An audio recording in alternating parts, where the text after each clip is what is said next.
Hello, Joe. Let's see the question. A proton and a alpha particle are accelerated through the same potential difference. Potential difference कैसा है? Same. Find the ratio of their de Broglie wavelength. So let's see the key concept of this question.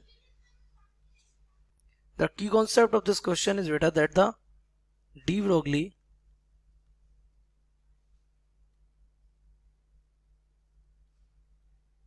wavelength associated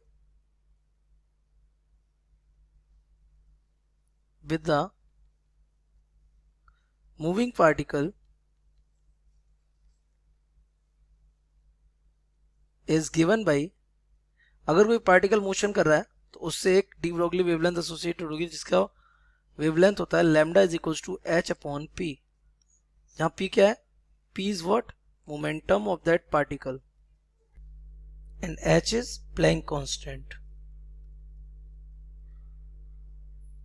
no problem. अब point ये है कि आप उसको किससे potential difference से एक्सीलरेट कर रहे हैं, तो हम इस पी को कन्वर्ट कर लेते हैं फॉर्मूले को किसके? पोटेंशियल डिफरेंस की टर्म में. तो we know that kinetic energy हमारी क्या हो जाती है? Half M V square. यहां से काइनेटिक एनर्जी हमारी हो जाएगी किसके लिए? एक चार्ज पार्टिकल के लिए कितनी हो जाएगी? Q V. ये क्यू वी ये हो जाएगी हाफ, मास का मल्टीप्लाई करके मास का डिवाइड कर देते हैं तो यहां से हो जाएगा हमारा ये 2m. तो ये हो जाएगा 2m Q V is equals to P square. तो p यहां से क्या आ जाएगा? अंडर रूट के अंदर 2m क्यू वी.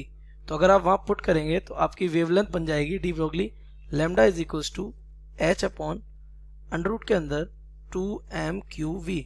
ये यहाँ पे v क्या है? Potential difference exerted. ओके. तो नाउ अब आपसे बोल रहा है कितनी, कौन कौन है? एक प्रोटोन और एक अल्फा पार्टिकल है और दोनों में पोटेंशियल कैसा है? सेम. तो ये रहा प्रोटोन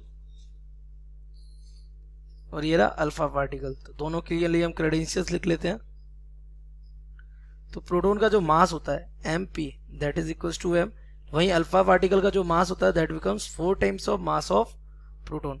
अच्छा, प्रोटोन का जो चार्ज होता है that is equals to E and alpha particle का जो चार्ज होता है that is twice of E. बाकी आपको पता है वी सेम है, एस सेम है और 2v कैसा है? सेम है. तो अगर हम प्रोटोन के लिए लिखेंगे तो lambda proton will be equals to H upon under root के अंदर 2 mass of proton Q of proton into V. और अगर हम अल्फा पार्टिकल लिखेंगे तो this becomes H upon under root के अंदर 2 mass of alpha charge of alpha and V. Now अब आपको रेशियो किस किस का चाहिए? प्रोटोन और अल्फा पार्टिकल का. तो प्रोटोन और अल्फा पार्टिकल का रेशियो क्या हो जाएगा? लैम्डा ऑफ प्रोटोन और लैम्डा ऑफ अल्फा. तो पहले प्रोटोन के लिए आ जाएगा एच अपॉन अंडर रूट के अंदर 2 M P Q P V. और ये कहाँ पहुंच जाएगा? ऊपर. ये हो जाएगा 2 M alpha Q alpha into V divided by H. H से एच हो जाएगा कैंसिल, 2 से 2 कैंसिल हो जाएगा. वी सेम था तो वी क्या हो जाएगा? कैंसिल हो जाएगा. तो lambda P upon lambda alpha becomes under root के अंदर mass of alpha Q of alpha divided by mass of proton and Q of proton. तो आप वैल्यूज पुट कर दें अगर, तो अल्फा का मास हमारा कितना था? 4m और अल्फा का चार्ज कितना था? Double of E divided by proton का मास कितना था? m और प्रोटोन का चार्ज कितना था? ई. तो ई से ई कैंसिल हो जाएगा, आपका मास से मास कैंसिल हो जाएगा. तो यहां से हमारा lambda proton divided by lambda alpha आ जाएगा अंडर रूट के अंदर 4 टू 8/1. तो ये हमारा आ गया lambda proton ratio lambda alpha is equals to 2√2 ratio 1. तो आपसे यही पूछा था दोनों की वेवलेंथ का रेशियो.